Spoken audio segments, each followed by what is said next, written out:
ఒక్క చూపు ఆమెను ఉప్పు స్తంభంగా ఎందుకు మార్చింది? సొదొమ, గొమొర్రా పట్టణాలు పాపంతో నిండిపోవడంతో దేవుడు వాటిని అగ్ని తుఫాను పంపాడు.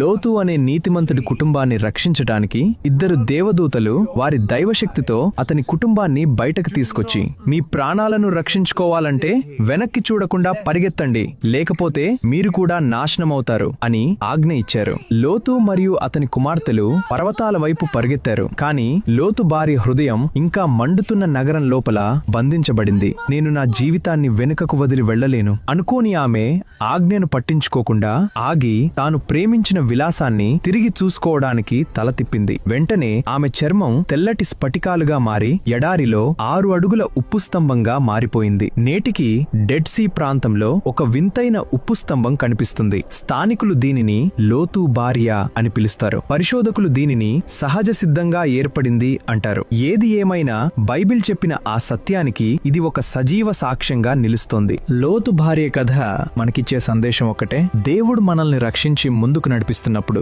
గతంలోని పాపపు లోకం వైపు తిరిగి చూడకూడదు. ఈ వీడియో మీకు నచ్చితే షేర్ చేయండి. మరిన్ని బైబిల్ నిజాల కోసం సబ్స్క్రైబ్ చేసుకోండి.